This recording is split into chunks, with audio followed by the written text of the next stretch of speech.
Hey everybody, welcome to 13.4 Inverse Trig Functions. So we've learned a lot of different stuff about trigonometry in this chapter. Today what we're going to do is I'm going to give you an angle, or give you a value, and ask you to find the angle. So it's kind of like we're doing problems backwards today. So again, we're going to be trying to find angles today instead of using sides to find angles instead of us using angles to find sides. So we're going to do stuff in reverse. Most of the lesson is relatively straightforward. Example 1 is the hard part. So that's the part that we're going to do as a class, and I will do it at the end of the video for people who are absent. So just to start off with today, let's see if you remember how to find a reference angle. So go ahead and pause the video and give A and B a try, and when you unpause, I'll have them showing and give some explanation here. For A, you should have 30 degrees, and here's how I got that. So I graphed my angle, and then remember the reference angle is the distance from your angle to the x-axis. In this situation, it's 30 degrees. We represent the reference angle with this theta prime is how you pronounce it. So our reference angle, or theta prime, is 30 degrees. Now if you're feeling kind of stuck with our radians, remember that our typical radians measurement labels would be 0, pi over 2, pi, and 3 pi over 2.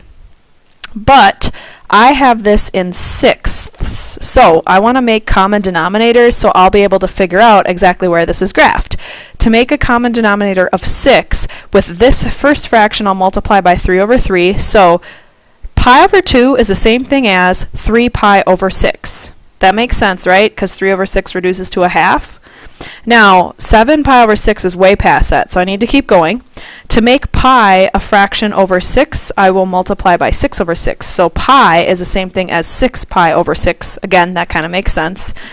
I still need to keep going here, because 7 pi over 6 is past that. So I'm going to figure out what this other one is. 9 pi over 6. All right, so here now I know that 7 pi over 6 is going to be in quadrant 3. And if I think about it right here, from 6 pi over 6 to go to 7 pi over 6, it's a distance of pi over 6. So my reference angle is pi over 6 for part B. And last but not least, for part C, this is another easy one. 315 is in quadrant 4. And I am going from that to 360. So what's my measure from 315 to 360? And it is 45 degrees. Yay. All right, so what's happening is, with inverse trig functions, we're going to be doing problems in reverse. I'm going to give you a value, and we're going to find the angle. And now, the complicated thing about this is, if I just gave you a value, so for example, let's say that I was going to find the angle whose sine value is 1/2. There's actually a lot of correct answers, actually an infinite amount, because when I'm graphing things, I can go around and around and around the circle and keep landing in the same spot, and all of those would be angles that would give me a sine value of 1/2. So these are just 3 of the possible correct answers. All of these angles, if I did sine of pi over 6, if I did sine of 5 pi over 6, if I did sine of 13 pi over 6, all of them are equal to 1/2. Now, my purpose here is to find the specific angle that gives me this value. In order to narrow it down so that there's only one answer, mathematicians have made some restrictions that we follow whenever I'm trying to make my inverse of function, which means there's only one answer. So in order to make it so I don't have infinite answers, we've made the following restrictions, and I'm going to show you in a second. But again, this is going to make it so that every single value only has one correct angle answer. First of all, to represent an inverse, I use sine and then this little -1. It looks like an exponent of -1, but that means sine inverse. And sine inverse of this value gives me the angle as my answer. Now for sine, we're going to say that my angle has to be some answer between 90 degrees and -90 degrees. So instead of going from 270 up to 0 to 90, which would make it a little messy if I tried to graph this. We're going to go from negative 90 to 90. So only answers in quadrant 1 and quadrant 4 are my possible answers for the inverse sine function. If I was going to write that mathematically, my answer could be equal to or between negative 90 and 90. And in radians, that would be from negative pi over 2 to pi over 2. Now actually, my inverse tangent has the same restrictions, except tangent of 90 degrees is undefined. So for tangent, there's an asymptote right here.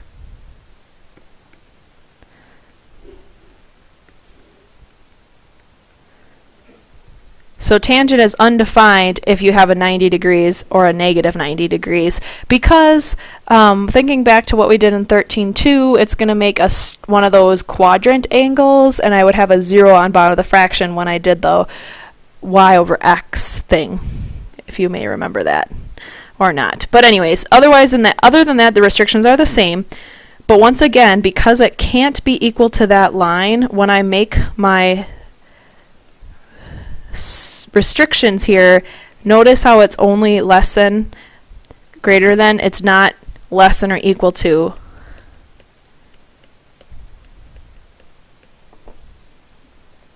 And then for inverse cosine, my restrictions are from 0 to 180. And actually, I don't know, I just drew a line there, but there's not an asymptote. It can be equal to 0, it can be equal to 180.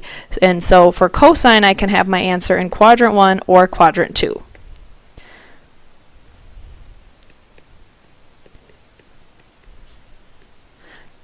Now, let me just say something for those of you who are a little more advanced. Remember how cosine is x and sine is y?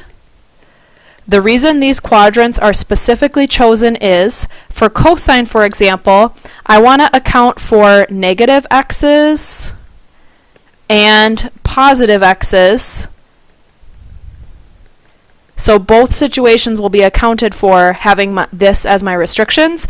And for sine and tangent, because sine is y, the y values, here I have positive y values and here I have negative y values. So anyways, that you don't have to write that down. I just wanted to tell you, in case you cared, that's why this specific restrictions were chosen. They didn't just randomly come up with it. They specifically did it so that it accounts for the positives and the negatives for both x and y. All right, once you have that written down, we are going to skip to example 2 for this video. And I'll come back to example 1 for those of you who were absent. So the first thing that we get to do with our inverse trig functions is find missing values. And I didn't specify, so I want to specifically tell you right now, we're going to find our answers in degrees. Now, here's how this works. This is pretty awesome. To start off a problem, I've got my theta labeled, so that's my angle I'm trying to find. Based off of that, we're going to label our triangle opposite adjacent hypotenuse. Remember, the thing across from the right angle is always hypotenuse. The leg that is right next to my angle but not the hypotenuse is the adjacent side. Because I'm using hypotenuse and adjacent, that would be cosine. Now notice, for my setup, instead of having the x on top or on bottom, my quote x is the angle. So this right here is the missing piece I'm trying to find now this time.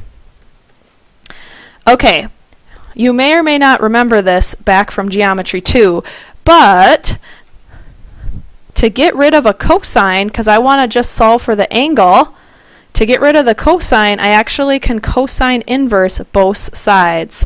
That's why it's called the inverse. Specifically, an inverse undoes an operation.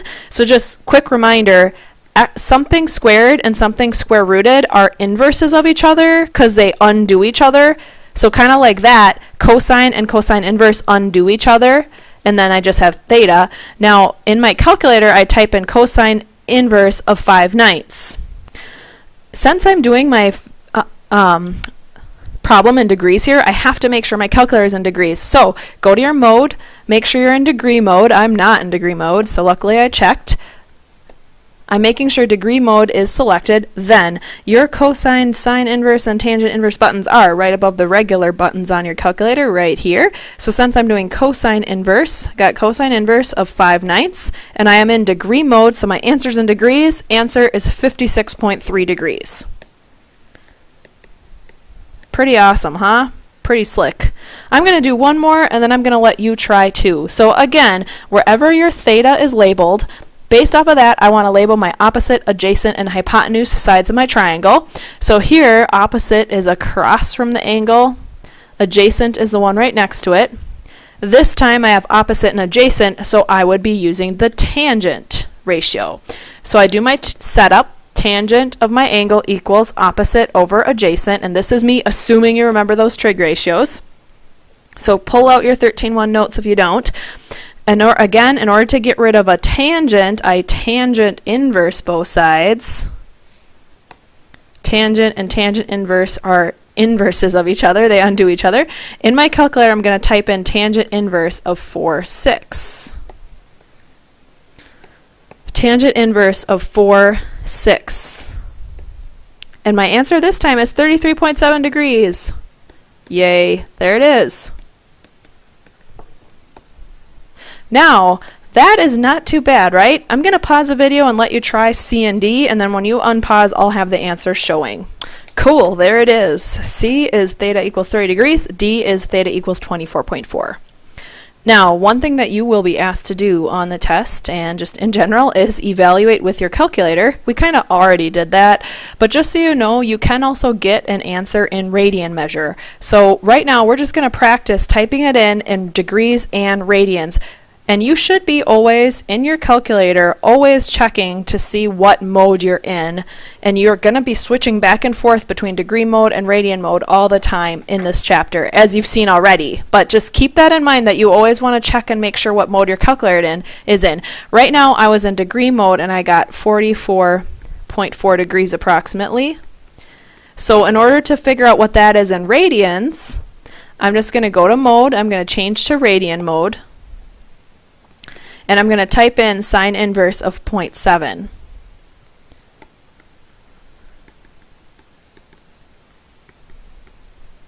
Now, alternatively, remember to convert to radians. I do times pi over 180. I could have just done my 44.4 times pi over 180.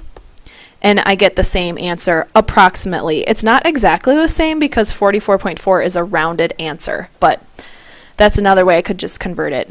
I'll just do one more. We don't really need to do a lot of these. So now I'm going to do cosine. In my head, I'm thinking, okay, my calculator is actually in radian mode right now, so this time I'm going to write down what the radian one is first.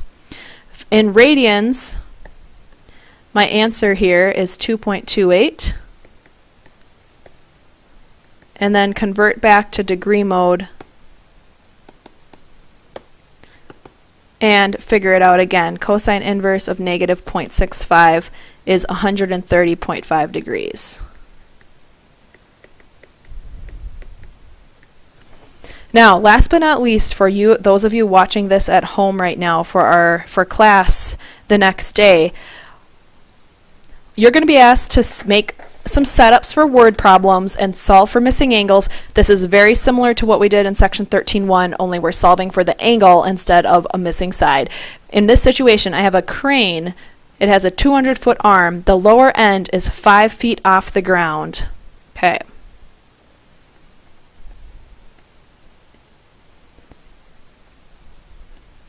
So that is 5 feet off the ground. It's a 200-foot arm. The arm has to reach the top of a building that is 130 feet high. What angle should the arm be set at? Here is what I'm thinking. Okay, the entire building distance is 130. Now my picture is obviously not drawn to scale. Okay, but my 5 foot thing here subtracts 5 off that. So this right here is 125 feet. They're asking me to find the angle, so I want to find right here what angle should I set my arm at. Since theta is there, 125 is an opposite, and 200 is a hypotenuse. Assume I created a right triangle. So I'm going to say sine of my theta, my angle, equals 125 over 200. And to solve, sine inverse of both sides.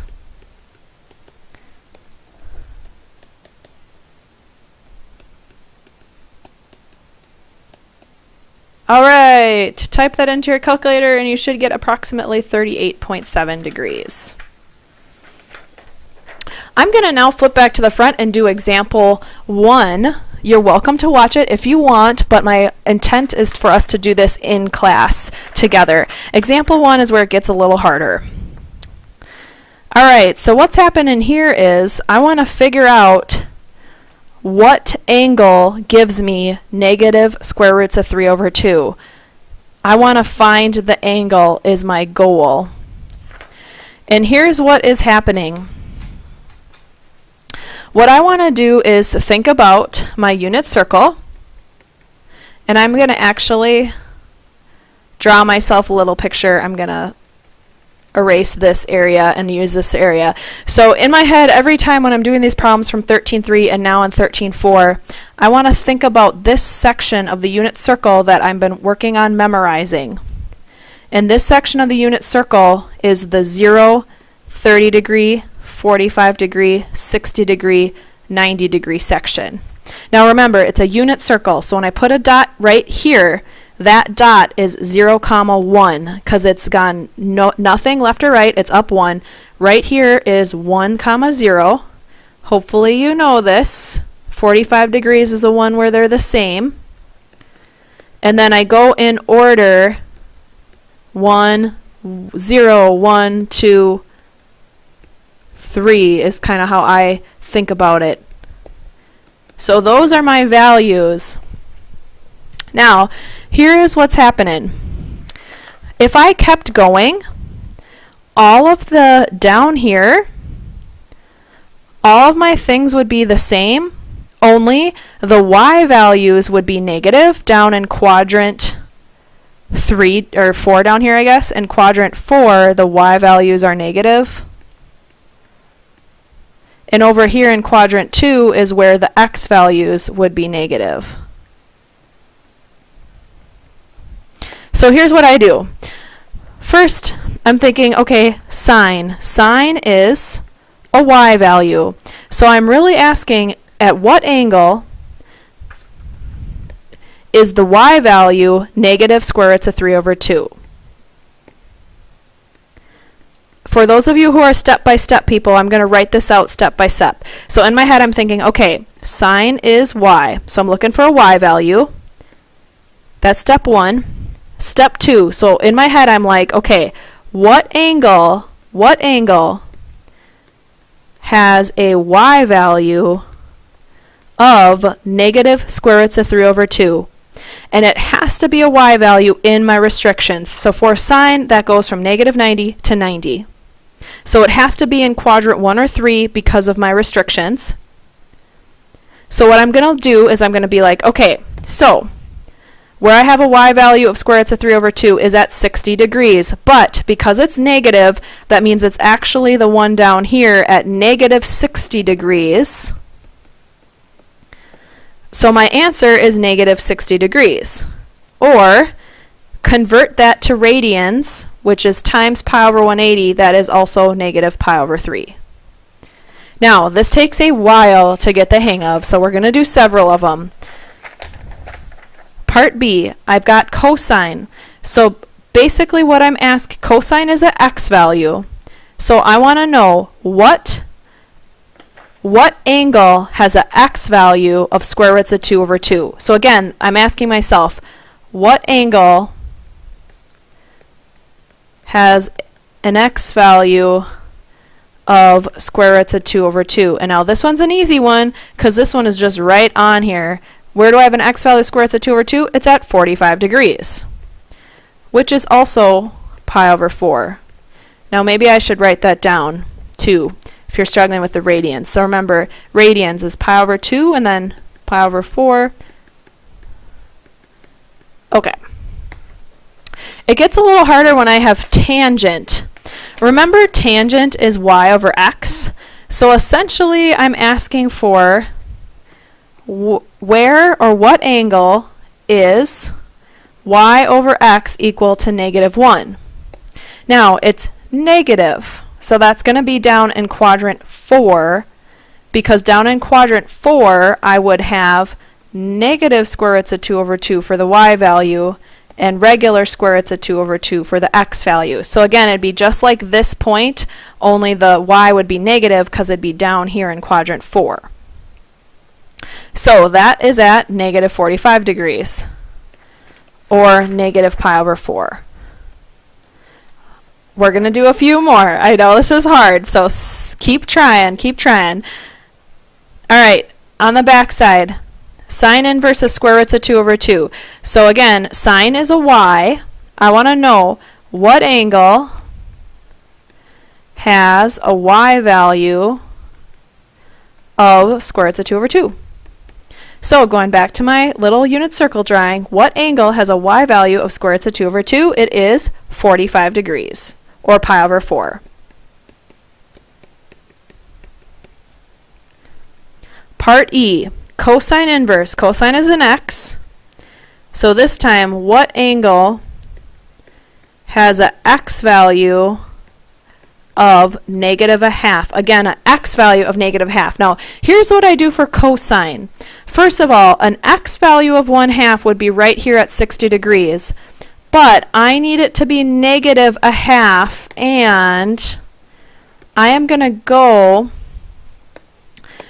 to get it to be negative, it's going to be this over here that has a reference angle of 60 degrees, which would be at 120 degrees.